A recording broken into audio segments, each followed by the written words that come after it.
불가능하다고 했습니다. 한국은 애초에 선택지 없다고 말이죠. 중국 80% 독점, 호주 미미한 생산량, 아프리카 상시 불안정, 강대국들이 수십 년 동안 매달렸다가 모두 포기한 문제였습니다. 한국엔 자원이 없습니다. 일본 언론은 단정하듯 비웃었습니다. 그런데 말입니다. 2026년 미 국방부 전략보고서 한가운데 대한민국이라는 이름이 등장하는 순간 펜타곤은 발칵 뒤집혔습니다. 더 충격적인 건 그 핵심 자원이 30년 동안 봉인돼 있던 광산에서 나왔다는 사실이었습니다. 미사일 관통탄, 스텔스 엔진, 반도체 공정, 이 모든 걸 가능하게 만드는 금속, 녹는 점 3422도. 이제 세계가 되묻습니다. 이게 정말 우연이었을까요? 아니면 이미 준비되어 있던 미래입니까? 지금부터 그 놀라운 현장 속으로 들어가 보시죠. 미국에서 날아온 충격적인 이야기. 바로 시작합니다. 그리고 지금 어디에서 시청하고 계신지 댓글로 남겨주세요. 여러분의 이야기도 듣고 싶습니다. 그 전에 잠깐 1초 만에 누를 수 있는 좋아요 버튼을 꾹 눌러주시면 영상 제작에 큰 힘이 됩니다. 그럼 바로 사연 시작하겠습니다. 1994년 한국 최대 광산 폐쇄. 2026년 미 국방부가 찾는 최우선 목표 같은 광산이었습니다. 중국은 80%를 쥐고 배짱을 챙겼고 한국은 30년간 침묵했죠. 그런데 말입니다. 침묵이 준비였다는 걸 아무도 몰랐어요. 안녕하세요. 제 이름은 델피나 클레어라고 합니다. 로엔펠트 교수님의 첫 슬라이드를 봤을 때 솔직히 의아했어요. 한국이라는 글자가 보였기 때문입니다. 그런데 두 번째 슬라이드가 넘어가는 순간 강의실 전체가 숨을 멈췄습니다. 매장량 5,800만 톤, 녹는 점 3,422도, 미사일 관통탄, 반도체 공정, 전기차 배터리, 모두 이 돌멩이 없이는 만들 수 없었고 세계가 중국 소나기에 목이 졸리고 있었습니다. 교수님이 말씀하셨죠. 이건 자원 전쟁이 아니라 생존 전쟁이라고 말이에요. 사실 오늘 강의는 정규 수업이 아니었습니다. 로엔펠트 교수님이 갑자기 공지한 특별 세미나였는데 제목이 아주 묘했어요. 복수 이론이 동시에 작동하는 사회라는 주제였습니다.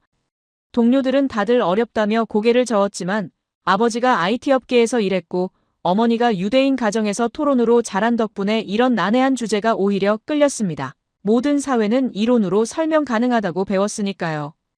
그래서 강의실 문을 열고 들어섰는데 예상과 완전히 달랐어요. 교수님은 이미 단상에 서 계셨으며 화면에는 붉은 선으로 그어진 지도 하나가 떠 있었습니다. 강원도 상동 광산, 그리고 그 옆에 적힌 문구가 리합 중국 국방부 최우선 전략 목표라고 적혀 있었어요. 옆자리 학생이 중얼거렸습니다. 한국에 광산이 있나요? 솔직히 같은 생각이었어요. 한국은 반도체나 자동차 만드는 나라 아닙니까? 자원은 하나도 없다고 들었는데 말이에요. 그런데 말입니다. 교수님이 세 번째 슬라이드를 넘기는 순간 그 모든 선입견이 산산조각 났습니다. 화면 가득 숫자들이 쏟아졌어요. 매장량 5,800만 톤. 이게 얼마나 큰 숫자인지 감이 안 오시죠? 교수님이 설명하기 시작했습니다. 전 세계가 중국 없이도 수십 년을 쓸 수 있는 어마어마한 양이라고 하더군요. 더 놀라운 건 품질이었습니다. 중국산 텅스텐은 평균 0.7% 정도 함유되어 있는데 한국 상동 광산은 0.44%라고 했어요. 2배가 넘는 겁니다. 양도 많은데 질은 더 좋다는 이야기였습니다. 교수님이 천천히 말했어요. 이건 로또가 아니라 신이 내린 선물이라고 말이에요. 그런데 텅스텐이 뭐길래 이렇게 난리일까요? 교수님이 다음 화면을 띄웠습니다. 미사일이 대기권을 뚫고 날아갈 때 발생하는 마찰열이 나왔어요. 섭씨 2000도가 넘는다고 합니다. 이 온도면 강철은 다 녹아서 엿가락처럼 휘어진다고 하더군요. 그런데 이 열을 견딜 수 있는 금속이 지구상에 딱 하나뿐이라는 겁니다. 녹는 점이 무려 3422도인 텅스텐이요. 전차를 뚫는 관통탄, 스텔스 전투기 엔진, 심지어 군사용 드론의 모터까지 전부 텅스텐 없이는 만들 수 없다고 했습니다. 여기까지 듣고 강의실이 술렁이기 시작했어요. 그러니까 이건 단순한 광물이 아니라 전략 무기 그 자체라는 이야기였습니다. 교수님이 다시 화면을 넘겼는데 이번엔 펜타곤 보고서가 떴습니다. 미국 국방부 전략자원 보고서 한가운데 빨간 동그라미가 딱 쳐져 있었고 위치는 대한민국 강원도 상동 광산이라고 적혀 있었어요. 보고서를 본 미국 장성들이 경악했다는 후문도 있었습니다. 한국, 반도체 만드는 그 한국, 여기에 이런 게 있었냐는 반응이었다고 하더군요. 그런데 진짜 충격은 그 다음이었습니다. 교수님이 천천히 설명하기 시작했어요. 현재 전 세계 텅스텐 공급의 80%를 중국이 쥐고 있으며 2026년부터 미국은 중국산 텅스텐 사용을 전면 금지했다고 합니다. 트럼프 대통령이 국방 개정안을 발동시켰는데 군사 무기에 들어가는 텅스텐의 중국산 사용을 완전히 막아버린 거예요. 그러자 미국 국방부 펜타곤에 난리가 났다고 합니다. 왜냐면 텅스텐이 없으면 현대 무기는 그냥 고철 덩어리니까요. 화면에 세계 지도가 떴는데 중국이 붉은색으로 칠해져 있었고 80이라는 숫자가 크게 박혀 있었습니다. 그 옆에 작게 표시된 나라들이 호주, 캐나다, 아프리카였는데 교수님이 하나씩 짚어가며 설명했어요. 호주는 양이 너무 적고 아프리카는 정치가 불안해서 언제 끊길지 모르며 캐나다는 매장량은 있지만 개발이 더디다는 겁니다. 그때 펜타곤의 전략자원 담당자들이 발견한 게 바로 한국이었다고 하더군요. 교수님이 비교 자료를 보여줬습니다. 중국산 텅스텐 품질 0.7%, 한국산 0.44%, 양으로도 압도적이고 질로도 월등하다는 이야기였어요. 그런데 더 이상한 건 이 광산이 30년 전에 문을 닫았다는 사실이었습니다. 1994년 중국이 헐값에 텅스텐을 쏟아내자 한국은 버틸 수가 없었다고 해요. 가격 경쟁이 안 되니까 결국 세계 최대 규모를 자랑하던 상동 광산이 철문을 굳게 닫았다고 합니다. 그런데 말입니다. 30년 후인 지금 그 광산이 세계의 주목을 받고 있다는 겁니다. 교수님이 조용히 물었어요. 왜 하필 지금일까요? 왜 한국일까요? 강의실이 조용해졌습니다. 누군가 손을 들었어요. 중국이 배짱을 챙기기 시작했기 때문 아닙니까? 교수님이 고개를 끄덕였습니다. 맞습니다. 중국은 80%를 쥐고 있으니 너네한테 안 판다를 시전해버렸고 미국은 대체제를 찾아야 했다는 겁니다. 그런데 호주는 양이 적고 아프리카는 불안하며 캐나다는 시간이 걸립니다. 그때 펜타곤 보고서 한가운데 빨간 동그라미가 딱 쳐진 게 바로 한국이었다는 이야기였어요. 교수님이 말했습니다. 미국 특사단이 비밀리에 영어를 방문했으며 헬기를 타고 산맥을 넘어 도착한 그들이 갱도 안에서 본 건 칠흑 같은 어둠 속에 은하수처럼 빛나는 푸른 텅스텐 광맥이었다고 하더군요. 그날 미국 대표단장이 이런 말을 남겼다고 합니다. 우리가 찾던 보물섬이 바로 여기에 있었다고 말이에요. 옆자리 학생이 속삭였습니다. 그럼 한국이 떼돈 버는 거 아니에요? 교수님이 웃으며 답했어요. 돈만 버는 게 아니라 판을 쥔 겁니다. 중국이 이거 안 팔아 배짱 챙길 때 유일하게 코웃음을 칠 수 있는 나라가 됐다는 이야기였습니다. 미국은 한국을 핵심 광물 안보 파트너의 중심축으로 격상시켰으며 단순한 군사동맹을 넘어 경제와 자원을 공유하는 혈맹 수준으로 대우가 달라졌다고 하더군요. 교수님이 마지막 슬라이드를 켰습니다. 화면에는 단 한 문장만 떠 있었어요.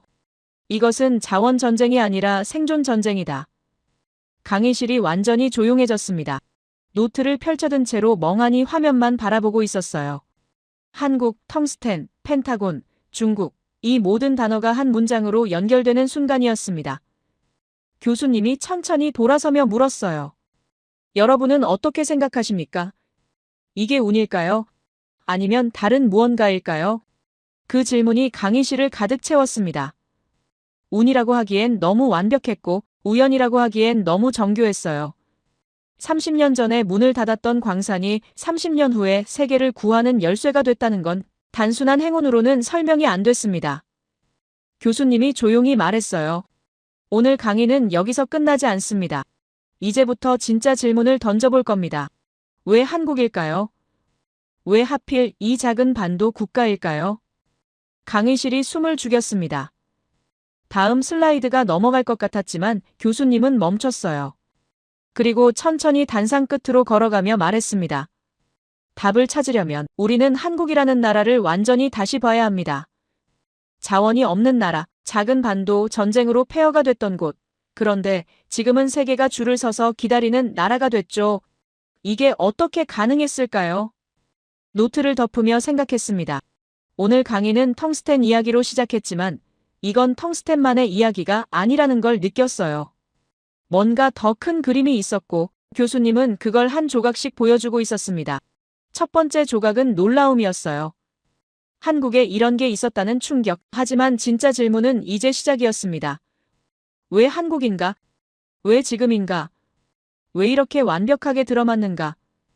교수님이 다음 슬라이드를 넘겼습니다. 화면에 떴던 건 펜타곤 회의실 사진이었어요. 미국 국방부 지하 3층, 전략자원 담당 장성들이 긴급 소집됐던 날이라고 하더군요. 그날 회의록에 적힌 단 한 문장이 화면에 크게 떴습니다. 중국산 텅스텐 전면 금지, 대체 공급처 즉시 확보 필요, 교수님이 말했어요. 이건 건의가 아니라 명령이었으며 트럼프 대통령이 직접 서명한 국방 개정안이었다고 합니다. 그 순간부터 펜타곤은 패닉 상태였다고 하더군요. 왜 그랬을까요? 교수님이 설명하기 시작했습니다. 미사일 한 발을 만드는데 텅스텐이 얼마나 들어가는지 아십니까? 관통탄 하나에만 10kg이 넘게 들어간다고 해요.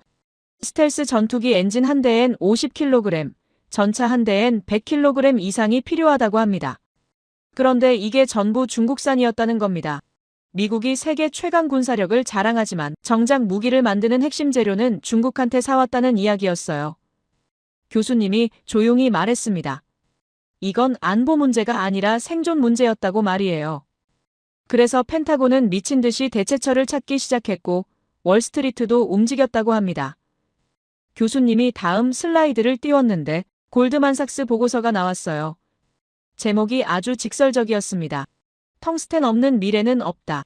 투자 은행들이 전 세계 광산을 분석했으며 결론은 단 하나였다고 하더군요. 한국 상동 광산이 유일한 해답이라는 겁니다.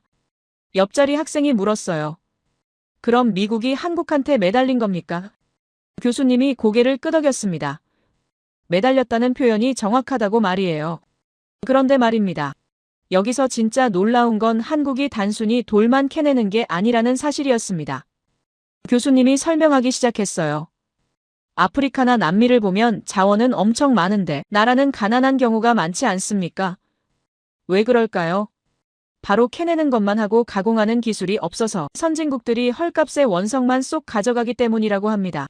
이걸 자원의 저주라고 부른다더군요. 자원이 많아서 오히려 망하는 나라들이 있다는 겁니다. 그런데 한국은 완전히 달랐습니다. 교수님이 강조했어요. 한국은 머리카락 하나에도 의미를 부여하는 디테일의 민족이며 뭐든 자기식으로 소화해내는 기술의 민족이라고 말이에요. 화면에 영월 가공, 공장 사진이 떴습니다. 거대한 첨단 시설이 윙윙 돌아가고 있었어요. 교수님이 설명했습니다. 여기서 산화 텅스텐이라는 중간 재료를 만들고 더 나아가 반도체 공정에 쓰이는 육보라 텅스텐 가스까지 만들어낸다고 하더군요. 용어가 어려우시죠? 쉽게 말하면 이렇습니다. 산화 텅스텐은 돌을 한번 정제한 거예요. 순도를 높인 겁니다. 육보라 텅스텐 가스는 그걸 한 번 더 가공해서 반도체 공장에서 바로 쓸 수 있게 만든 최종 제품입니다.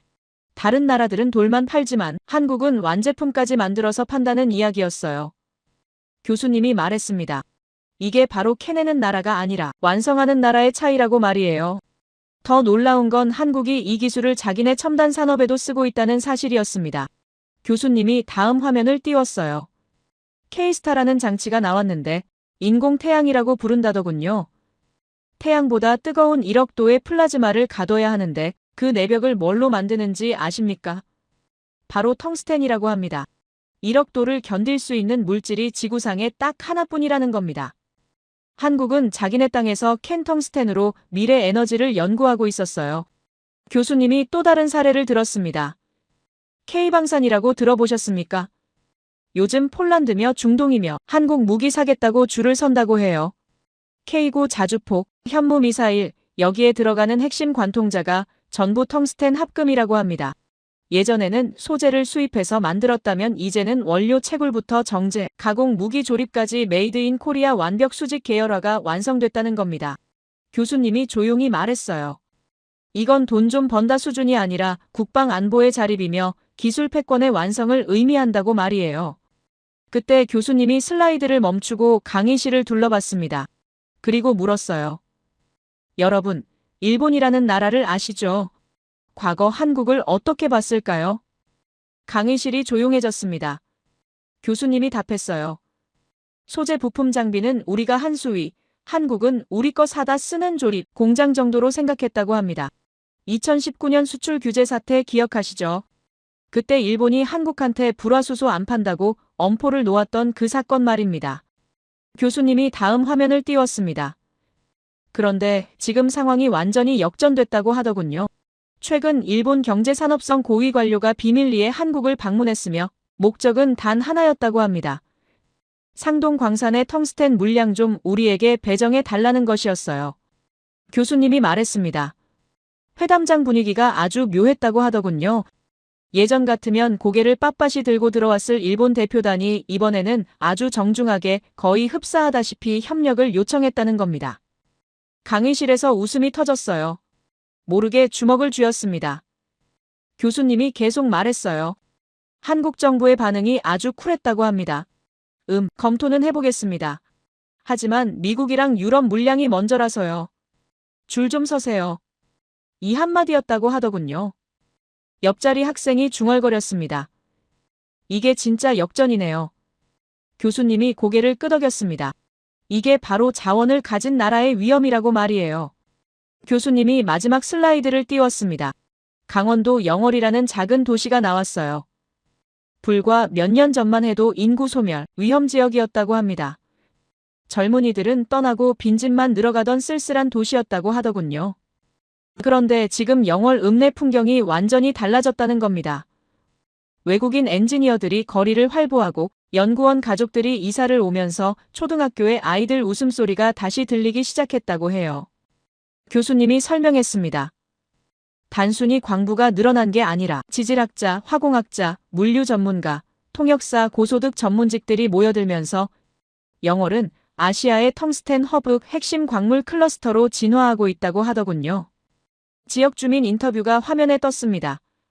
한 할아버지가 말했어요. 옛날엔 텅스텐 값이 똥값이 돼서 우리가 망했는데 이제는 그 텅스텐이 다시 우리를 살리네. 오래 살고 볼 일이야. 교수님이 조용히 말했습니다. 이건 단순히 돈의 문제가 아니라 지방 소멸을 막을 수 있는 가장 확실한 해법이며 양질의 일자리와 미래 산업이 지방에 뿌리내린 성공적인 모델이 되고 있다고 하더군요. 화면에 마지막 문장이 떴습니다. 한국은 이제 줄 세우는 나라가 됐다. 강의실이 조용해졌어요. 노트에 그 문장을 적으며 생각했습니다. 중국이 배짱을 챙길 때 코웃음을 칠 수 있는 나라. 일본이 고개를 숙여야 하는 나라. 미국이 파트너로 대우하는 나라. 교수님이 단상 끝으로 걸어가며 물었어요. 여러분은 이게 운이라고 생각하십니까? 강의실이 술렁였습니다. 누군가 손을 들었어요. 30년을 기다렸다는 게 운일 순 없지 않습니까? 교수님이 미소 지었습니다. 정확합니다. 운이 아니라 준비였다는 이야기였어요. 그런데 무엇을 준비했을까요? 어떻게 준비했을까요? 왜 한국만 가능했을까요? 그 질문이 강의실을 가득 채웠습니다. 첫 번째 장에서 놀라움을 느꼈다면 두 번째 장에서는 흥분이 밀려왔어요. 한국이 이 정도였다는 사실, 작은 나라가 세계 판도를 흔들고 있다는 현실, 유대인 어머니한테 배운 게 있습니다. 작은 민족도 준비하면 역사를 바꿀 수 있다는 것. 그게 지금 눈앞에서 펼쳐지고 있었어요. 교수님이 말했습니다. 이제부터 진짜 질문을 던져보겠습니다. 왜 한국일까요? 자, 관점을 바꿔봅시다. 교수님이 천천히 단상에서 내려왔습니다. 강의실 중앙으로 걸어오며 말했어요. 자, 이제 질문을 바꿔봅시다. 지금까지는 무엇이 있는가를 봤다면 이제부터는 왜 가능했는가를 물어야 한다고 하더군요. 교수님이 멈춰 서서 강의실을 천천히 둘러봤습니다. 그리고 물었어요. 왜 호주가 아니라 한국일까요? 왜 캐나다가 아니라 한국일까요? 왜 하필 이 작은 반도 국가일까요? 강의실이 조용해졌습니다. 누군가 대답했어요. 매장량이 많아서 아닙니까? 교수님이 고개를 저었습니다. 호주도 많습니다. 누군가 또 말했어요. 품질이 좋아서요. 교수님이 다시 고개를 저었습니다. 캐나다도 품질은 좋습니다. 그럼 뭡니까? 강의실이 술렁이기 시작했어요.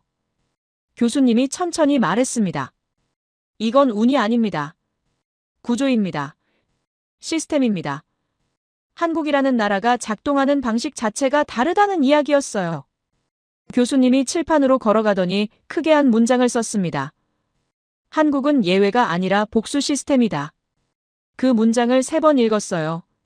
예외가 아니라 복수 시스템, 무슨 뜻일까요? 교수님이 돌아서며 설명하기 시작했습니다. 보통 나라들은 하나의 이론으로 설명이 됩니다. 미국은 자유시장 경제, 중국은 국가주도 경제, 유럽은 복지국가, 이렇게 딱 떨어지죠. 그런데 한국은 다릅니다. 여러 개가 동시에 돌아간다는 겁니다. 교수님이 첫 번째 단어를 칠판에 썼어요. 발전국가론. 어려운 말이죠. 쉽게 풀어드리겠습니다. 발전국가론이란 정부가 경제를 직접 끌고 가는 방식입니다. 정부가 어느 산업을 키울지 정하고 돈을 쏟아붓고 기업들을 이끌고 가는 거예요. 과거 박정희 시대를 생각하시면 됩니다. 정부가 포항제철 만들고 경부고속도로 뚫고 중화학공업 육성한 그 방식 말입니다. 교수님이 말했어요. 이게 첫 번째 엔진이라고 하더군요. 그런데 말입니다. 한국은 여기서 멈추지 않았다는 겁니다. 교수님이 두 번째 단어를 썼어요. 신자유주의, 이것도 어렵죠. 쉽게 말하면 시장에 맡기는 겁니다. 정부는 빠지고 기업들끼리 경쟁하게 놔두는 거예요. 삼성이 애플이랑 싸우고 현대차가 도요타랑 겨루는 그 치열한 경쟁 말입니다. 미국식 자본주의라고 보시면 됩니다. 교수님이 말했어요. 이게 두 번째 엔진이라고 하더군요. 옆자리 학생이 손을 들었습니다. 그럼 모순 아닙니까? 정부가 끌고 가면서 동시에 시장에 맡긴다는 게 말이 됩니까? 교수님이 미소 지었어요. 바로 그겁니다. 보통은 안 됩니다. 하나를 선택하면 하나를 버려야 하죠. 중국은 국가 통제를 선택했고 미국은 시장 자유를 선택했습니다. 그런데 한국은 둘 다 산다는 겁니다. 정부는 반도체 육성하겠다고 천문학적인 돈을 쏟아붓지만 삼성과 SK는 서로 피 터지게 경쟁합니다. 이게 동시에 돌아간다는 이야기였어요. 교수님이 세 번째 단어를 썼습니다. 문화자본론. 이건 더 어렵죠. 쉽게 풀어드리겠습니다. 문화로 돈을 버는 겁니다. K-팝, K-드라마, 영화 이런 걸로 세계를 사로잡는 거예요. 총 한 방 안 쏘고 문화로 세계를 정복하는 방식입니다. 프랑스가 명품과 와인으로 세계를 매료시키듯이 한국은 방탄소년단과 오징어 게임으로 전 세계를 사로잡았다는 겁니다. 교수님이 말했어요. 이게 세 번째 엔진이라고 하더군요. 강의실이 술렁이기 시작했어요. 그러니까 한국은 정부가 끌고 가면서도 기업들은 치열하게 경쟁하고 동시에 문화로 세계를 매료시킨다는 이야기였습니다. 교수님이 강조했어요. 보통 나라는 이 중에 하나만 잘해도 선진국이 됩니다. 그런데 한국은 셋 다 돌아간다는 겁니다. 더 놀라운 건 이게 서로 충돌하지 않고 오히려 시너지를 낸다는 사실이었어요. 교수님이 구체적인 예를 들기 시작했습니다. 반도체를 보십시오. 정부가 1,000억 달러를 쏟아붓습니다. 이게 발전국가론이죠. 그런데 삼성과 SK는 서로 목숨 걸고 경쟁합니다. 이게 신자유주의예요. 그리고 그렇게 만든 반도체가 아이폰에 들어가고 전 세계 사람들이 K-팝을 듣습니다. 이게 문화자본론입니다. 셋이 따로 노는 게 아니라 하나로 연결된다는 이야기였어요. 교수님이 다시 칠판에 썼습니다. 한 사회 안에서 서로 다른 시대가 동시에 작동한다. 무슨 뜻일까요? 교수님이 설명했어요. 한국엔 아직도 재벌이 있습니다. 이건 일본식 발전 모델이죠. 그런데 동시에 스타트업이 폭발적으로 늘어납니다. 이건 미국식 벤처 모델이에요. 그리고 젊은이들은 K-팝 아이돌을 꿈꿉니다. 이건 문화 선진국 모델입니다. 과거와 현재와 미래가 한 나라 안에서 동시에 존재한다는 겁니다. 옆자리 학생이 또 손을 들었어요. 그럼 혼란스럽지 않습니까? 교수님이 고개를 저었습니다. 오히려 강력합니다. 왜냐하면 하나가 흔들려도 다른 게 받쳐주기 때문입니다. 2008년 금융위기 때를 보십시오. 수출이 막히자 정부가 즉시 나섰습니다. 발전국가론이 작동한 거죠. 그런데 동시에 삼성은 중국 시장을 공략했습니다. 신자유주의가 작동한 겁니다. 그리고 K-팝이 전 세계를 사로잡으며 한국 이미지가 올라갔어요. 문화자본론이 작동한 겁니다. 셋이 동시에 돌아가니까 위기를 버틸 수 있었다는 이야기였어요. 교수님이 강의실 한가운데 서서 말했습니다. 여러분, 이게 왜 대단한지 아십니까? 보통 나라는 하나를 선택하면 하나를 포기해야 합니다. 중국은 국가 통제를 택했고 자유는 포기했습니다. 미국은 시장 자유를 택했고 복지는 약합니다. 프랑스는 문화를 택했고 경제는 정체됐죠. 그런데 한국은 다 살립니다. 이게 가능한 나라가 지구상에 몇 개나 될까요? 강의실이 완전히 조용해졌어요. 노트에 적으며 생각했습니다. 그러니까 한국은 예외가 아니라 복수 시스템이라는 말이 이런 뜻이었구나. 하나의 이론으로는 설명이 안 되는 게 아니라 여러 이론이 동시에 작동하는 거였어요. 교수님이 칠판의 문장을 다시 가리켰습니다. 한국은 예외가 아니라 복수 시스템이다. 이제 이해가 가기 시작했어요. 교수님이 말했습니다. 그래서 텅스텐도 가능했던 겁니다. 정부가 30년간 데이터를 보존했습니다. 이게 발전국가론이죠. 그런데 캐나다 기업이 투자했습니다. 이게 신자유주의예요. 그리고 한국 기술로 가공해서 세계 최고 품질을 만들어냅니다. 이게 기술 자립입니다. 셋이 동시에 돌아가니까 텅스텐이 세계를 흔드는 무기가 된 겁니다. 옆자리 학생이 중얼거렸습니다. 그럼 한국은 사례가 아니라 모델이네요. 교수님이 환하게 웃었어요. 정확합니다. 사례가 아니라 모델입니다. 다른 나라들이 연구해야 할 새로운 시스템이라는 이야기였습니다. 노트를 덮으며 깨달았어요. 지금까지는 한국이 뭘 했는가를 봤다면 이제부터는 왜 한국만 가능했는가를 배우게 되는 거구나. 교수님이 마지막으로 물었습니다. 그럼 이 복수 시스템은 어떻게 만들어졌을까요? 왜 다른 나라는 못하고 한국만 했을까요? 강의실이 숨을 죽였어요. 교수님이 조용히 말했습니다. 답은 위기에 있습니다. 한국이 겪은 위기들, 전쟁, 분단, 외환위기, 기술 봉쇄, 이 모든 게 한국을 만들었다는 겁니다. 강의실이 긴장감으로 가득 찼습니다. 교수님이 화이트보드 앞으로 걸어가며 말했습니다. 자, 이제 본격적으로 들어가 보겠습니다. 한국이 어떻게 4개의 엔진을 동시에 돌리는지 말이에요. 첫 번째 엔진부터 보겠습니다. 칠판에 크게 썼어요. 발전국가론, 정부주도 산업화, 교수님이 설명하기 시작했습니다. 1960년대 한국 정부가 뭘 했는지 아십니까? 포항제철을 만들고 경부고속도로를 뚫고 중화학공업을 육성했습니다. 정부가 어느 산업을 키울지 정하고 모든 자원을 쏟아부은 거예요. 옆자리 학생이 물었어요. 그럼 공산주의 아닙니까? 교수님이 고개를 저었습니다. 아닙니다. 공산주의는 국가가 소유하지만 한국은 국가가 방향만 제시했습니다. 실행은 민간 기업이 했어요. 정부는 조정자 역할을 했고 기업은 실행자 역할을 했다는 겁니다. 이게 첫 번째 엔진이라고 하더군요. 교수님이 말했습니다. 이 방식으로 한국은 20년 만에 농업국에서 공업국으로 탈바꿈했다고 말이에요. 그런데 두 번째 엔진이 등장합니다. 교수님이 칠판에 또 썼어요.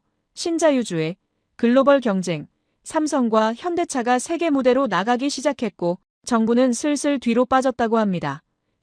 기업들끼리 치열하게 경쟁하게 놔뒀다는 겁니다. 삼성이 애플이랑 싸우고 현대차가 도요타랑 겨루는 그 치열한 경쟁 말입니다. 교수님이 간조했어요. 정부가 끌고 가던 방식에서 시장이 끌고 가는 방식으로 바뀐 겁니다. 그때 뒷자리에서 손이 올라갔습니다. 처음 보는 학생이었는데 억양이 조금 달랐어요. 교수님 실례지만 질문 하나 드려도 될까요?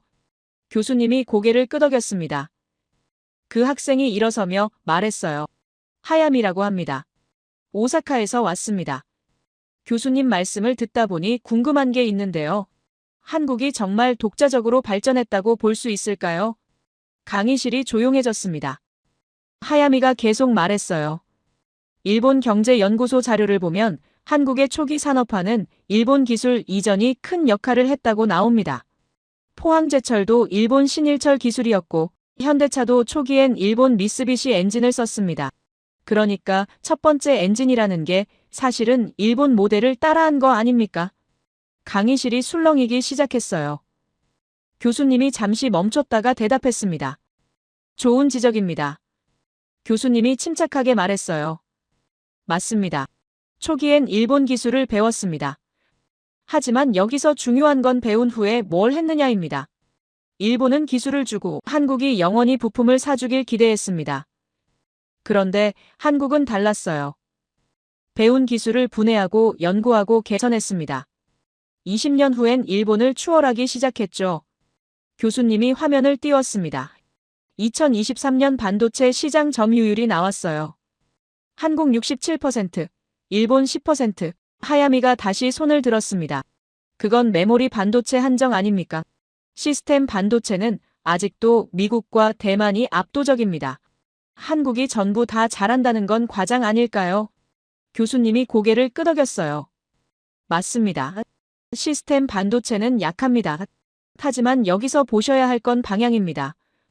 한국은 약한 분야를 인정하고 거기에 천문학적인 돈을 쏟아붓고 있습니다.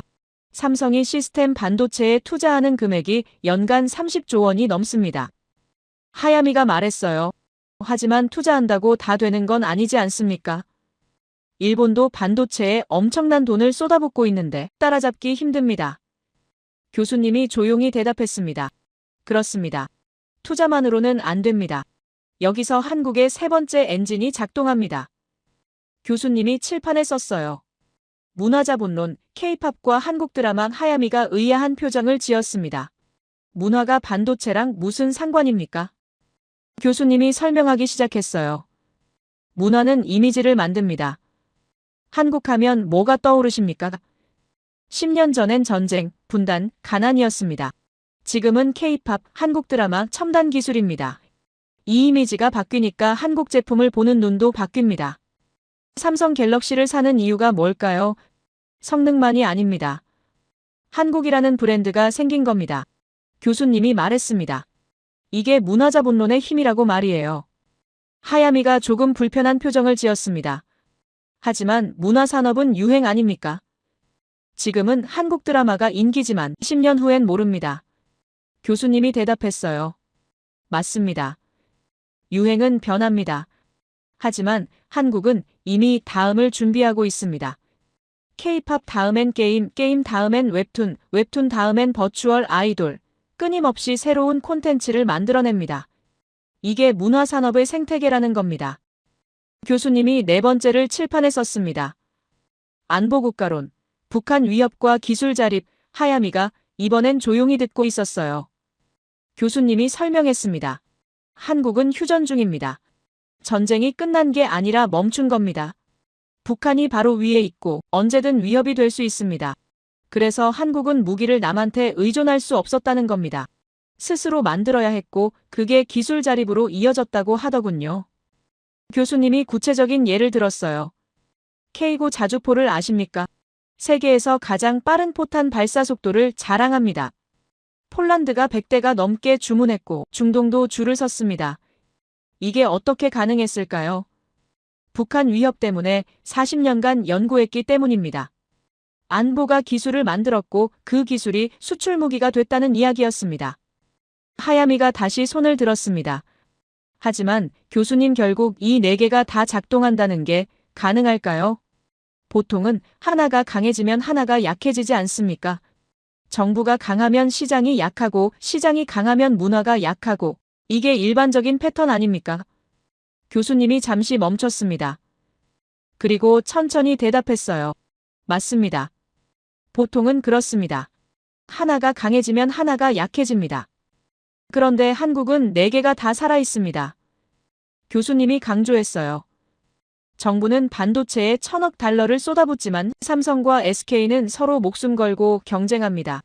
동시에 K-팝 아이돌이 세계를 사로잡고 북한 위협 속에서 무기 기술을 키웁니다. 네 개가 따로 노는 게 아니라 서로 연결된다는 겁니다. 옆자리 학생이 중얼거렸어요.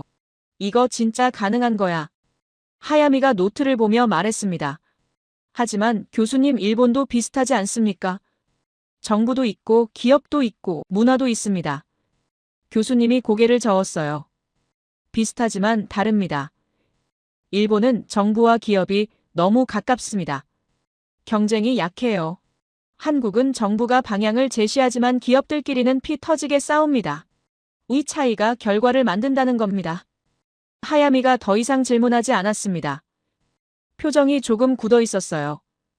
교수님이 마지막으로 정리했습니다. 여러분, 한국은 역할이 고정되지 않습니다. 국가는 때론 조정자이고 때론 투자자입니다. 시장은 때론 실행자이고 때론 혁신자입니다. 개인은 때론 학습자이고 때론 창조자입니다.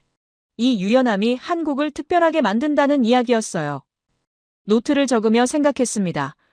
하야미의 질문들이 날카로웠지만 오히려 한국의 특별함이 더 명확해졌어요. 이론으로는 말이 안 되는데 현실에선 작동하고 있었습니다. 이게 예외가 아니라 새로운 모델이라는 교수님 말씀이 점점 이해가 됐어요. 강의실 분위기가 달라지기 시작했습니다. 처음엔 혼란스러웠지만 이제는 집중하고 있었어요.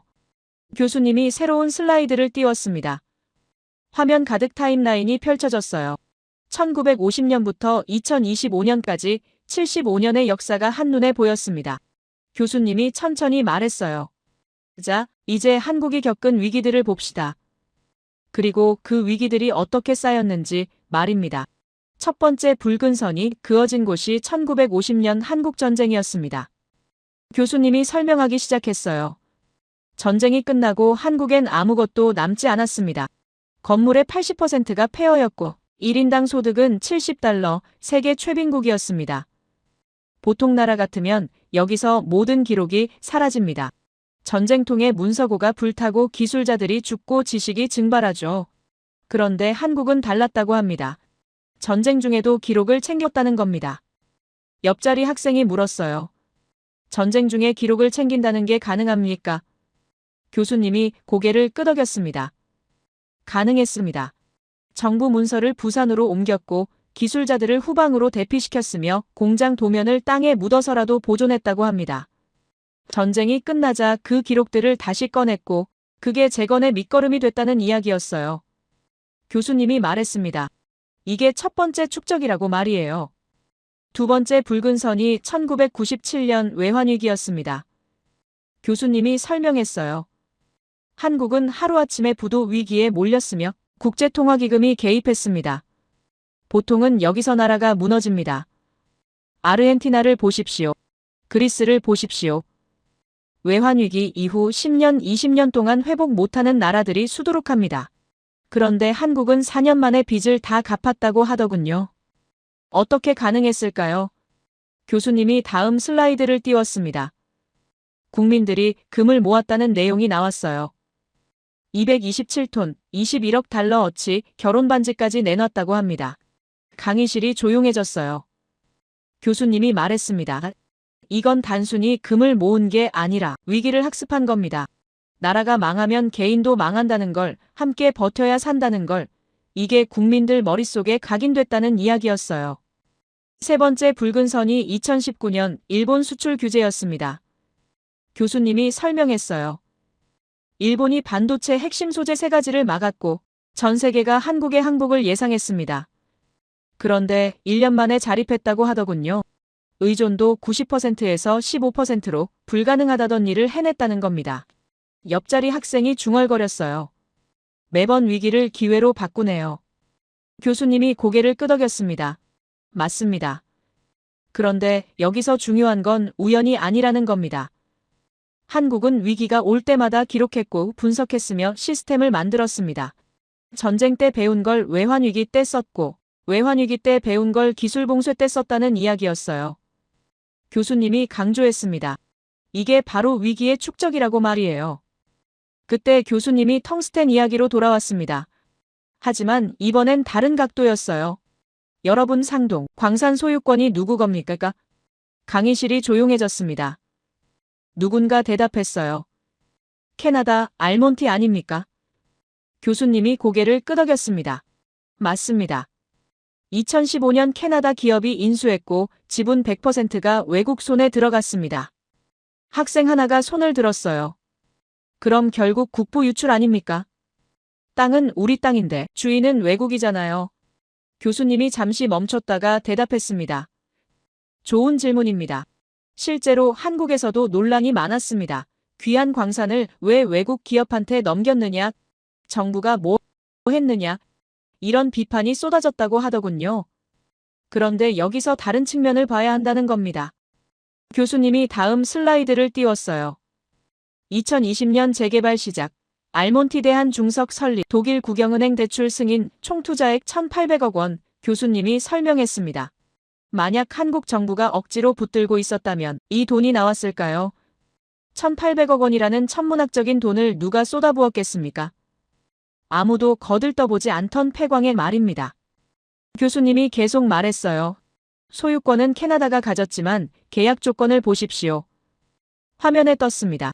총 생산량의 55% 이상 한국 기업 우선 공급, 영월군 내 산화 텅스텐 재련 공장 건설, 기술 이전 및 인력 양성, 교수님이 강조했어요. 소유는 외국이 했지만 혜택은 한국이 가져간다는 겁니다. 옆자리 학생이 물었어요.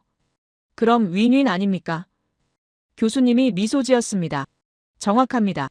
알몬티는 돈을 투자했고 한국은 자원과 기술을 얻었습니다. 더 중요한 건 그 다음이라고 하더군요. 교수님이 설명했어요.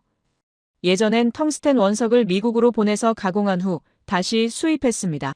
번거롭고 비쌌죠. 그런데 이제 영월에 재련 공장이 생기면 원석을 바로 가공해서 삼성, SK, 한화한테 넘길 수 있다는 겁니다. 교수님이 숫자를 보여줬어요. 한국이 연간 수입하는 텅스텐이 8,000톤이 넘는다고 합니다. 전부 중국산이었다는 겁니다. 그런데 상동 광산이 본격 가동되면 그 절반 이상을 자급할 수 있다고 하더군요. 교수님이 말했습니다. 이게 진짜 국익이라고 말이에요. 소유권보다 실질적 혜택이 중요하다는 이야기였습니다. 그때 교수님이 오래된 문서 하나를 화면에 띄웠어요. 1970년대 산업부 공무원이 남긴 메모라고 했습니다. 글씨가 바래져 있었지만 문장은 또렷했어요. 전략자원은 고갈되는 것이 아니라 때를 기다리는 것이다. 강의실이 숨을 죽였습니다. 교수님이 조용히 말했어요. 50년 전 누군가가 이걸 썼고 50년 후 현실이 됐다는 겁니다. 옆자리 학생이 중얼거렸습니다. 30년을 기다렸다는 게 계획이었던 건가요? 교수님이 대답했어요. 계획이라기보다 준비였습니다. 광산이 문을 닫았지만 갱도 도면은 한 장도 버리지 않았고 지질 데이터는 전부 보관했으며 채굴 노하우는 기록으로 남겼습니다. 미국 전문가들이 와서 보고 경악한 게 바로 이겁니다. 어떻게 30년 전 자료가 어제 만든 것처럼 생생하냐고 말이에요. 교수님이 강의실을 천천히 둘러보며 말했습니다. 여러분, 보통 나라는 위기가 오면 모든 걸 잃습니다. 기록도 잃고 기술도 잃고 사람도 잃습니다. 그리고 다시 시작할 때 제로부터 시작하죠. 그런데 한국은 달랐습니다. 위기가 와도 기록을 지켰고 위기가 지나가면 그 기록을 꺼내서 썼습니다. 전쟁 때도 외환위기 때도 기술 봉쇄 때도 매번 그랬다는 겁니다. 교수님이 마지막 슬라이드를 띄웠어요. 한국은 시행착오가 아니라 축적이다. 그 문장이 화면 가득 떴습니다. 노트에 적으며 생각했어요. 텅스텐 광산이 30년 만에 부활한 게 우연이 아니었구나. 누군가 기록을 지켰고 누군가 데이터를 보존했으며 누군가 언젠가 쓸 날이 올 거라고 믿었던 거구나. 교수님이 조용히 말했습니다. 이 축적이 어떻게 신뢰로 바뀌는지 보겠습니다. 한국이 약속 하나로 세계를 움직이는 이유를 말입니다. 강의실이 긴장감으로 가득 찼어요. 경외감이 밀려왔습니다. 이건 계획이 아니라 준비였고 우연이 아니라 축적이었으며 30년을 기다릴 줄 아는 나라였던 겁니다. 단상 가장자리에 천천히 앉았습니다. 강의실 분위기가 달라졌어요.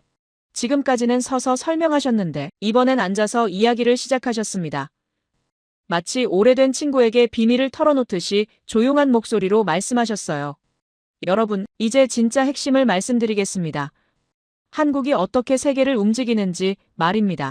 강의실이 숨을 죽였어요. 교수님이 화면을 하나 띄웠습니다. 2022년 폴란드 바르샤바라고 적혀 있었어요. 폴란드 국방부 장관이 한국 대표단을 만났다고 합니다. 회의 시간은 고작 30분이었다고 하더군요. 그런데 그 30분 만에 역사가 바뀌었다는 겁니다. 폴란드 장관이 말했어요. K9 자주포가 필요합니다. 러시아 위협이 코앞인데 시간이 없습니다. 빠르게 공급할 수 있습니까? 한국 대표가 대답했다고 해요. 가능합니다. 그런데 계약서 작성하고 승인받고 하면 6개월은 걸립니다. 폴란드 장관이 난감해했죠. 6개월이면 너무 늦습니다. 그때 한국 대표가 한 말이 교수님 화면에 떴습니다. 그럼 이렇게 하시죠. 우리가 먼저 생산 라인을 돌리겠습니다. 계약서는 나중에 하시고요. 강의실이 술렁이기 시작했어요. 옆자리 학생이 중얼거렸습니다. 계약도 안 하고 생산을 시작한다고요. 교수님이 고개를 끄덕였어요. 맞습니다. 약속 하나로 수백억 원짜리 무기를 만들기 시작했다는 겁니다. 폴란드 장관이 경악했다고 합니다. 이게 가능합니까? 만약 계약이 무산되면 어떻게 하시겠습니까? 한국 대표가 조용히 대답했다고 해요. 폴란드가 필요로 하니까 만듭니다. 계약은 믿음의 문제가 아니라 절차의 문제입니다. 우리는 폴란드를 믿습니다. 교수님이 말씀하셨어요. 그 순간 회의실이 완전히 조용해졌다고 합니다. 폴란드 장관이 한참을 아무 말도 못하고 있다가 물었다고 해요. 한국은 왜 이렇게까지 합니까? 우리가 특별히 가까운 나라도 아닌데 말입니다.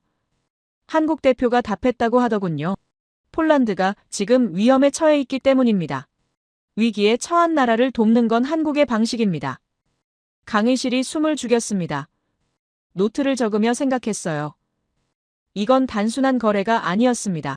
신뢰가 계약보다 먼저 작동한다는 게 이런 의미였구나. 교수님이 계속 설명하셨어요. 사실 한국은 그 약속을 지켰다고 합니다.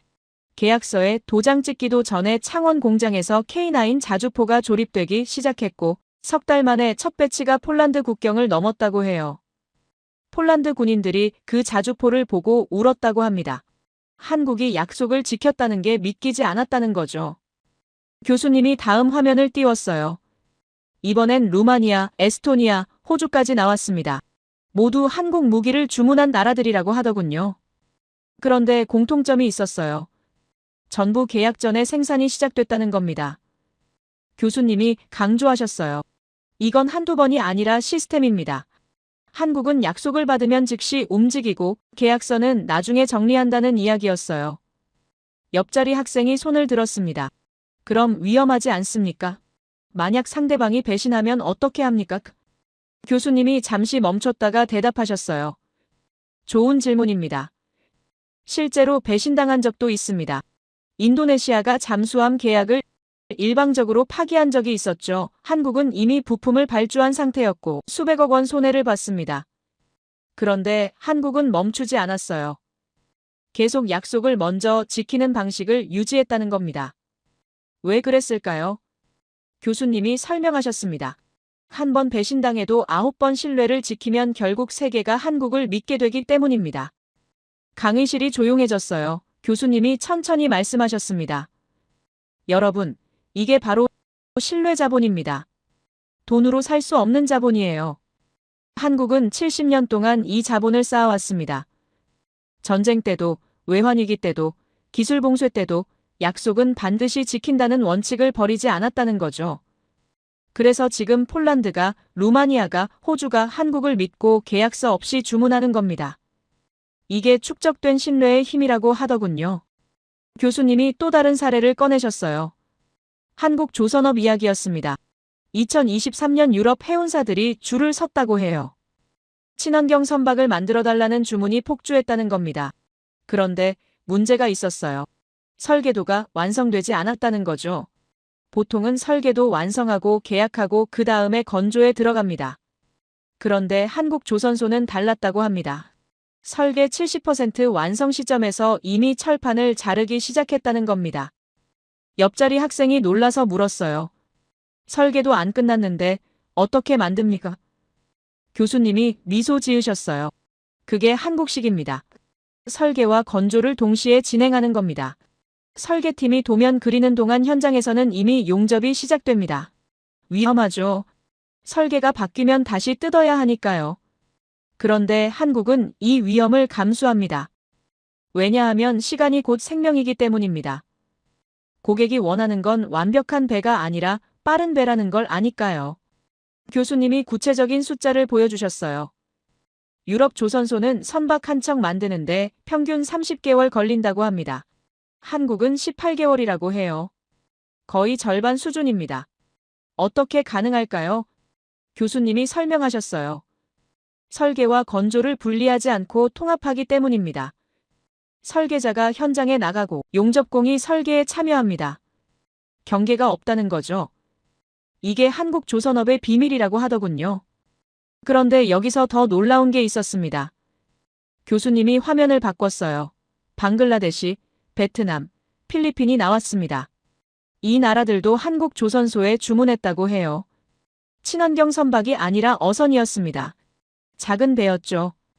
그런데 한국은 똑같이 대했다고 합니다. 대기업 주문이든 약소국 주문이든 차별하지 않고 약속한 날짜에 맞춰 인도했다는 겁니다. 교수님이 간조하셨어요. 이게 진짜 대단한 겁니다. 돈이 적게 들어와도 신뢰는 똑같이 지킨다는 거죠. 강의실이 술렁였어요. 누군가 물었습니다. 그럼 손해 아닙니까? 작은 주문에 그렇게 신경 쓰면요. 교수님이 고개를 저으셨어요. 아닙니다. 방글라데시 어선 10척이 폴란드 군함 한 척보다 중요할 수 있습니다. 왜냐하면 방글라데시 어부들이 한국 배를 쓰고 만족하면 그 소문이 아시아 전역에 퍼지기 때문입니다. 신뢰는 크기로 측정하는 게 아니라 일관성으로 측정한다는 이야기였어요. 교수님이 조용히 말씀하셨습니다. 여러분, 한국이 왜 이렇게까지 할까요? 왜 손해를 보면서도 약속을 지킬까요? 강의실이 조용해졌어요. 교수님이 천천히 설명하기 시작하셨습니다. 한국은 전쟁을 겪었습니다. 나라가 망하면 개인도 망한다는 걸 뼈저리게 배웠어요. 외환위기 때도 똑같았습니다. 기술이 무너지면 나라가 무너진다는 걸 체험했죠. 그래서 한국 사람들 머릿속엔 이런 생각이 박혀 있다는 겁니다. 나라가 살아야 내가 산다. 기술이 살아야 나라가 산다. 교수님이 계속 말씀하셨어요. 이 생각은 누구나 가질 수 있습니다. 당연한 이야기죠. 그런데 한국이 특별한 건 이걸 실천한다는 겁니다.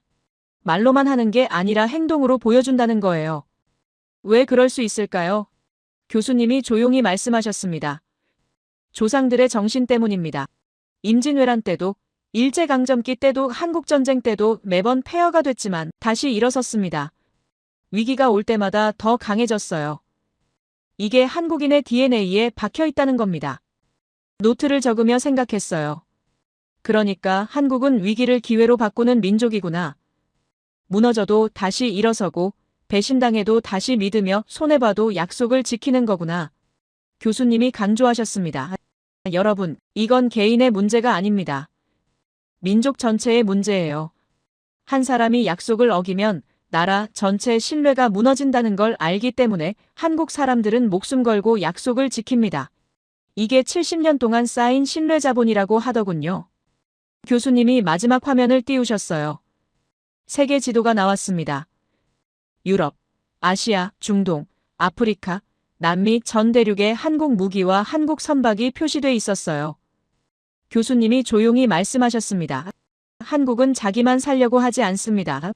폴란드를 돕고 방글라데시를 돕고 약소국들을 도우면서 함께 살아가려 합니다. 우리라는 마음가짐으로 진심을 다한다는 거죠. 이게 한국이 세계를 움직이는 진짜 이유라고 하셨어요. 강의실이 완전히 조용해졌습니다. 경외감이 밀려왔어요. 이건 계약의 문제가 아니라 정신의 문제였습니다. 신뢰가 제도보다 먼저 작동하는 사회, 약속이 계약서보다 무거운 나라, 위기를 기회로 바꾸는 민족 노트를 덮으며 깨달았습니다. 한국은 기술만 파는 게 아니라 신뢰를 파는 나라였구나. 그 신뢰의 뿌리엔 조상들의 정신과 70년 축적이 있었구나. 교수님이 단상에서 일어서며 강의실을 둘러보셨습니다. 이제 여러분은 한국을 이해하기 시작했을 겁니다. 조용한 목소리가 강의실을 가득 채웠어요. 교수님이 칠판 앞으로 다시 걸어가셨어요. 그런데 이번엔 아무것도 쓰지 않으셨습니다. 그냥 서서 강의실을 천천히 둘러보시더니 물으셨어요. 질문 있습니까? 잠시 침묵이 흘렀습니다. 그때 앞자리에 앉아있던 학생 하나가 조심스럽게 손을 들었어요. 교수님께서 고개를 끄덕이시자 그 학생이 일어서며 물었습니다.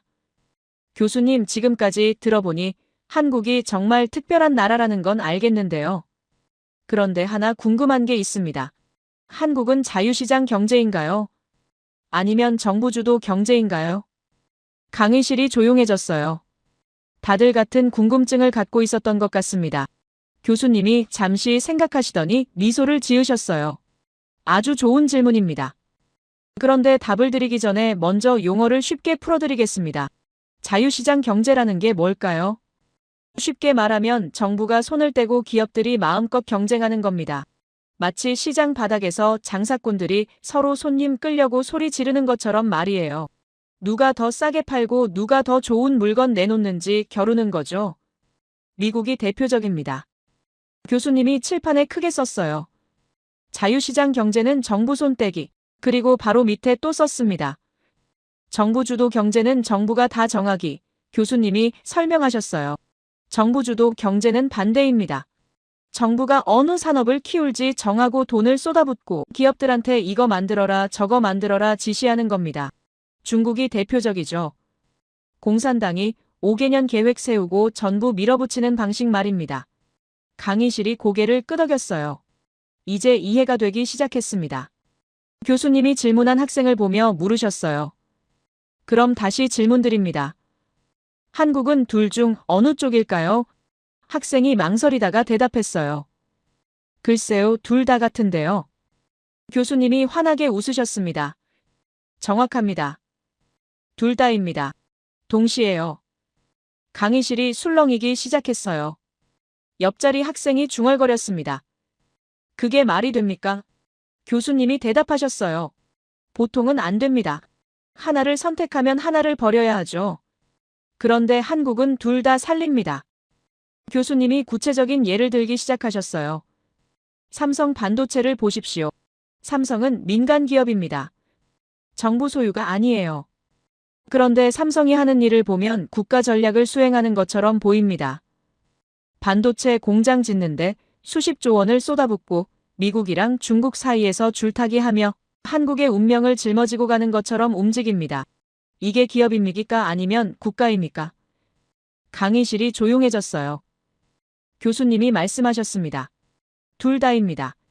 기업이면서 동시에 국가 전략의 핵심축입니다. 반대로 정부를 보십시오. 교수님이 계속 설명하셨어요. 한국 정부는 산업부가 있고 기획재정부가 있습니다. 이름만 들으면 계획 경제하는 나라처럼 보이죠. 그런데 실제로 하는 일을 보면 기업들이 경쟁할 수 있게 환경만 만들어줍니다.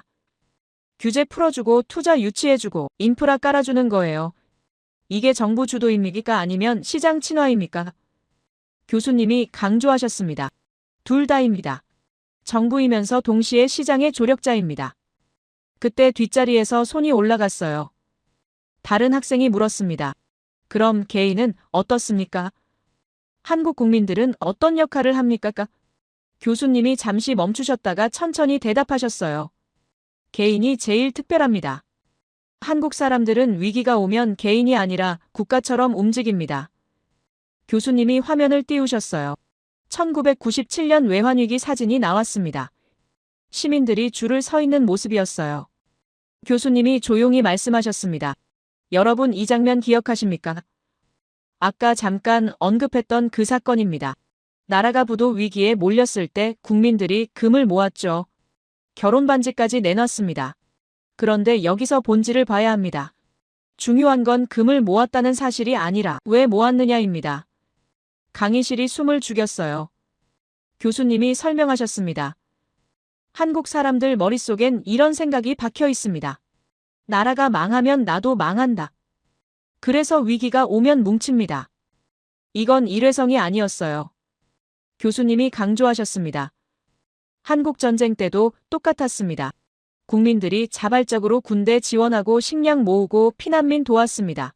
정부가 시키지 않았어요. 스스로 움직였습니다. 2019년 일본 수출 규제 때도 마찬가지였습니다. 국민들이 일본 제품 불매 운동하고 국산 제품 사주기 운동했습니다. 누가 조직한 게 아닙니다. 자발적으로 일어난 겁니다. 이게 한국의 힘이라고 하셨어요. 노트를 적으며 생각했습니다. 그러니까 한국은 위기가 오면 개인과 국가의 경계가 사라지는 나라구나. 내일이 곧 나라 일이고 나라 일이 곧 내일이 되는 거구나. 교수님이 칠판에 크게 썼습니다. 위기 앞에서 한국은 하나가 된다. 강의실이 조용히 그 문장을 읽었어요. 교수님이 돌아서며 말씀하셨습니다. 여러분, 이런 나라가 또 있습니까? 개인이 국가처럼 움직이고 기업이 정부처럼 생각하며 정부가 시장처럼 작동하는 나라 말입니다. 교수님이 다시 텅스텐 이야기로 돌아오셨어요. 아까 첫 시간에 말씀드린 그 광산 기억하십니까? 상동 광산 말입니다. 1994년 문을 닫고 30년을 기다렸죠. 그런데 여기서 중요한 게 있습니다. 누가 기다렸을까요? 정부입니까? 기업입니까? 아니면 개인입니까? 교수님이 설명하셨어요.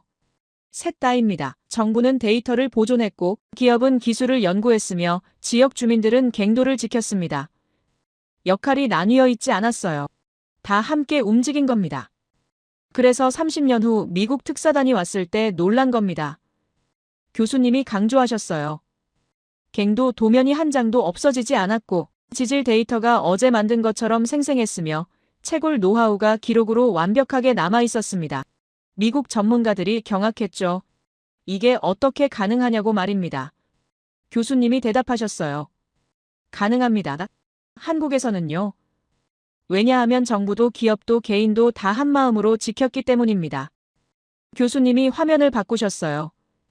이번엔 중국 텅스텐 수출 통제 그래프가 나왔습니다. 2024년부터 급격히 올라가는 선이 보였어요.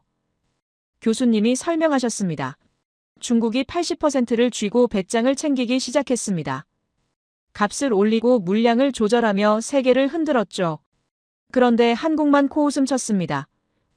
왜냐하면 상동 광산이 있었기 때문입니다. 30년 기다린 보람이 이제 나타난 겁니다. 강의실이 술렁였어요.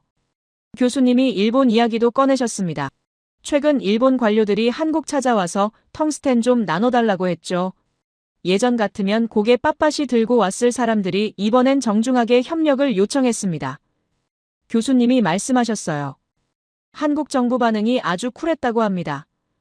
검토는 해보겠습니다. 하지만 미국이랑 유럽 물량이 먼저라서요. 줄 좀 서세요. 강의실에서 웃음이 터졌어요. 교수님이 강조하셨습니다. 이게 줄 세우는 나라의 위험입니다. 30년 기다린 나라의 배짱입니다. 그런데 여기서 핵심은 따로 있었어요. 교수님이 조용히 말씀하셨습니다. 한국은 이 텅스텐을 자기만 쓰지 않습니다. 폴란드한테도 팔고 방글라데시한테도 팔고 약소국들한테도 나눠줍니다. 왜 그럴까요? 강의실이 조용해졌어요. 교수님이 답하셨습니다. 한국은 혼자 살려고 하지 않기 때문입니다. 함께 살아야 진짜 산다는 걸 알기 때문입니다. 이게 70년 위기를 겪으며 배운 교훈이라고 하셨어요. 교수님이 강의실 한가운데 서셨습니다. 그리고 천천히 말씀하셨어요. 여러분, 한국의 역할은 고정되지 않습니다. 상황에 따라 바뀝니다. 평화로울 땐 정부가 빠지고 기업들이 자유롭게 경쟁합니다. 그런데 위기가 오면 정부가 나서고 기업들이 협력하며 국민들이 뭉칩니다. 이 유연함이 한국을 특별하게 만듭니다. 역할이 고정된 나라는 위기 앞에서 무너지지만 역할이 유동적인 나라는 위기를 기회로 바꿉니다. 앞자리 학생이 또 손을 들었어요. 교수님, 그럼 앞으로도 한국은 계속 이렇게 갈 수 있을까요? 교수님이 잠시 생각하시더니 대답하셨습니다. 물론 위기는 또 올 겁니다. 그건 막을 수 없어요. 하지만 확실한 건 한국은 그 위기를 또 이겨낼 거라는 겁니다. 왜냐하면 이미 수없이 이겨냈기 때문입니다. 전쟁도 이겨냈고 외환위기도 이겨냈으며 기술 봉쇄도 이겨냈습니다. 매번 새로운 방법으로 더 강하게 일어섰어요. 이게 한국의 역사입니다. 교수님이 강조하셨어요. 그리고 중요한 건 다음 위기가 왔을 때 한국은 지금보다 더 당당할 거라는 겁니다. 왜냐하면 지금 쌓고 있는 기술과 신뢰가 그때 무기가 될 테니까요. 텅스텐처럼 30년 기다렸던 것들이 세계를 구하는 열쇠가 될 테니까요. 한국은 절대 멈추지 않는 나라입니다. 넘어져도 다시 일어서고 무너져도 다시 쌓으면 배신당해도 다시 믿는 나라입니다. 이게 조상들이 물려준 정신이라고 하셨어요. 노트를 덮으며 깨달았습니다. 처음엔 혼란스러웠어요. 한국이 자유시장인지 정부 주도인지 도대체 뭔지 모르겠었습니다. 그런데 이제 이해가 갑니다. 한국은 둘 중 하나가 아니라 둘 다였고 필요에 따라 바뀌는 유연한 나라였으며 그래서 살아남았던 겁니다. 교수님이 마지막으로 말씀하셨어요. 한국은 예외가 아닙니다. 앞선 버전입니다. 다른 나라들이 아직 못 따라온 미래의 모델입니다. 강의실이 완전히 조용해졌어요. 경외감과 함께 확신이 들었습니다. 한국은 정말 특별한 나라구나. 강의실에 석양빛이 들어오기 시작했습니다. 창밖으로 보이는 하늘이 붉게 물들고 있었어요. 교수님이 단상 끝에 서서 창밖을 잠시 바라보시더니 천천히 돌아서며 말씀하셨습니다. 자, 이제 마지막입니다. 오늘 강의를 정리하겠습니다. 강의실이 조용해졌어요. 모두가 노트를 펼쳐든 채 교수님을 바라보고 있었습니다. 교수님이 칠판으로 걸어가시더니 크게 한 문장을 쓰셨어요. 한국은 사례가 아니라 선행 버전이다. 그 문장을 보는 순간 가슴이 두근거렸습니다. 교수님이 천천히 설명하기 시작하셨어요. 여러분, 선행 버전이 뭔지 아십니까? 어려운 말이죠. 쉽게 풀어드리겠습니다. 선행 버전이란 먼저 나온 모델이라는 뜻입니다. 예를 들어볼까요? 스마트폰이 처음 나왔을 때 사람들이 뭐라고 했습니까? 이상하다. 전화기에 왜 컴퓨터가 들어가 있냐? 이렇게 말했죠. 그런데 10년 후엔 어떻게 됐습니까? 전 세계가 스마트폰 쓰고 있습니다. 이게 선행 버전입니다. 남들보다 먼저 나온 것이고 나중에 모두가 따라오는 겁니다. 교수님이 강조하셨어요. 한국이 바로 그렇습니다. 지금은 이상해 보입니다. 정부 주도인지 자유시장인지 헷갈리고 개인이 국가처럼 움직이는 게 이해가 안 가며 위기를 기회로 바꾸는 게 신기해 보입니다. 그런데 50년 후엔 어떻게 될까요? 전 세계가 한국을 따라하고 있을 겁니다. 왜냐하면 한국이 미래를 먼저 보여주고 있기 때문입니다. 강의실이 숨을 죽였어요. 노트에 그 문장을 적으며 생각했습니다. 한국이 미래의 모델이라니.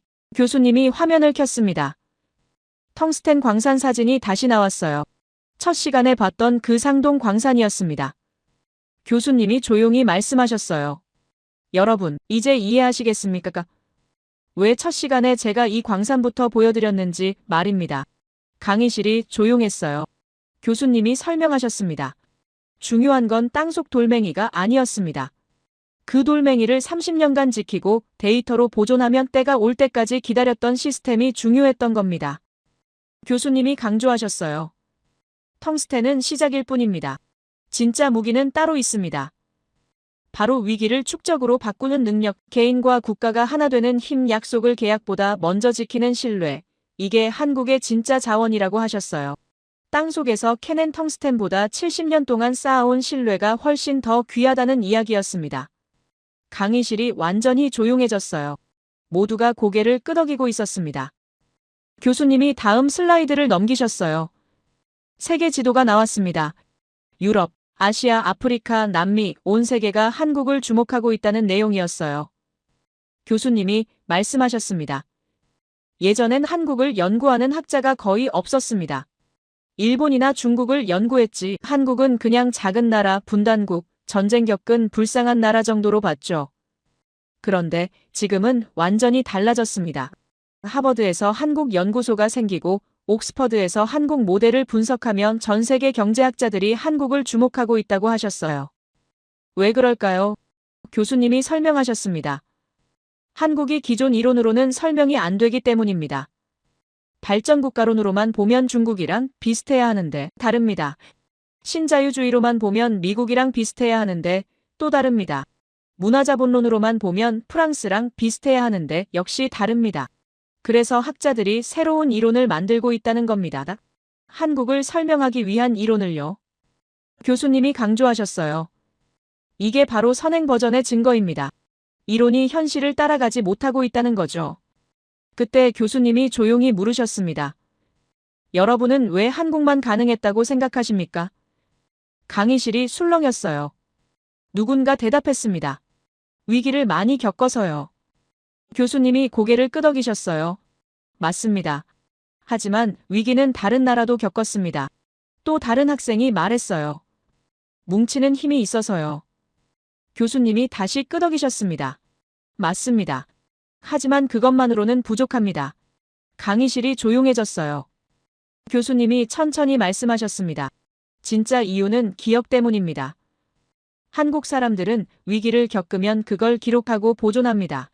전쟁 때도 문서를 지켰고 외환위기 때도 교훈을 남겼으며 기술봉쇄 때도 데이터를 쌓았습니다.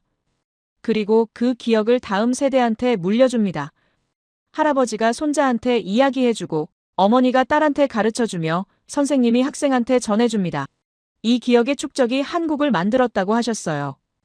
강의실 분위기가 숙연해졌습니다. 교수님 말씀을 듣고 있자니 가슴이 뭉클해졌어요. 저는 유대인 어머니한테 비슷한 이야기를 들었습니다. 유대인들도 3000년 동안 나라 없이 떠돌았지만 기억을 지켰고 그 기억이 결국 나라를 다시 세웠다는 이야기였어요. 한국도 똑같았습니다. 70년이라는 짧은 시간이지만 그 안에 전쟁, 분단, 가난, 외환위기, 기술봉쇄, 온갖 위기를 다 겪었고 그 모든 걸 기억했으며 그래서 지금 여기까지 왔던 겁니다. 교수님이 마지막 슬라이드를 켰습니다. 화면 가득한 문장이 떴어요. 한국은 묻습니다. 세계가 준비됐는가? 이 복수 모델의 시대를 강의실이 완전히 숨을 죽였습니다. 200명 학생 모두가 그 문장을 읽고 있었어요. 교수님이 조용히 말씀하셨습니다. 앞으로 세계는 더 복잡해질 겁니다. 하나의 이론으로는 설명 안 되는 일들이 계속 벌어질 거예요. 정부와 시장의 경계가 흐려지고 국가와 개인의 역할이 바뀌며 위기와 기회가 동시에 올 겁니다. 그때 세계는 한국을 볼 겁니다. 어떻게 해야 하는지 말입니다. 교수님이 단상에서 내려오셨어요. 강의실 한가운데 서서 천천히 둘러보시며 말씀하셨습니다. 오늘 여러분이 배운 건 한국이라는 나라가 아닙니다. 세계를 보는 새로운 눈입니다. 작은 나라도 역사를 바꿀 수 있고 위기는 기회가 될 수 있으며 이론은 현실을 따라간다는 진리입니다. 이걸 잊지 마십시오. 강의실이 조용했어요. 석양빛이 교수님 뒤로 쏟아지고 있었습니다. 강의가 끝났습니다. 하지만 아무도 자리에서 일어나지 않았어요. 모두가 멍하니 앉아 있었습니다. 저도 코트를 덮으며 한참을 생각했어요. 오늘 제가 배운 게 정말 한국이었을까요? 아니면 세상을 이해하는 방법이었을까요? 아마 둘 다였을 겁니다. 한국을 통해 세상을 배웠고 세상을 통해 한국을 이해했습니다. 조용히 자리에서 일어났습니다. 창밖을 보니 해가 완전히 넘어가고 있었어요. 붉은 노을이 캠퍼스를 물들이고 있었습니다. 문득 생각했어요. 한국이라는 나라가 지금 세계한테 던지는 질문이 뭘까? 아마 이런 거였을 겁니다. 당신들은 준비됐습니까? 단일 이론의 시대가 끝나고 복수 모델의 시대가 왔는데 말입니다. 저는 미국인이면서 동시에 유대계입니다. 두 개의 정체성을 가지고 살아왔어요. 그래서 한국이 더 특별하게 느껴졌는지도 모릅니다. 한국도 여러 개의 정체성을 가진 나라니까요. 발전 국가이면서 자유시장이고 전통을 지키면서 혁신을 추구하며 작지만 강하고 위기를 겪었지만 희망을 잃지 않은 나라, 이게 한국이었습니다. 한국과 미국, 그리고 세계를 향해 이렇게 말하고 싶습니다. 한국은 겸손해야 합니다. 자긍심은 좋지만 교만해지면 안 됩니다. 지금까지 잘해왔지만 앞으로도 계속 배우고 발전해야 합니다. 미국은 한국을 진지하게 봐야 합니다. 작은 동맹국 정도로 보지 말고 배울 점이 많은 파트너로 대해야 합니다. 세계는 한국을 연구해야 합니다. 단순히 신기한 사례가 아니라 미래 사회의 모델로 봐야 합니다. 이 모든 게 이루어지길 진심으로 바랍니다. 제 이야기를 끝까지 들어주셔서 감사합니다. 모두 안녕히 계세요. 오늘의 사연 어떻게 들으셨나요? 처음엔 다들 말도 안 된다고 했고 선택지에조차 없다고 했던 이야기였죠. 자원도 없고 조건도 안 맞는 나라라고 애초에 가능성조차 없다고 말하던 목소리들이 더 많았으니까요. 그런데 시간이 지나고 하나씩 사실이 쌓이면서 그 확신들이 조금씩 흔들리기 시작했습니다. 누군가는 운이 좋았다고 말할 수도 있고 누군가는 시대 흐름이 맞아떨어졌다고 말할 수도 있겠죠.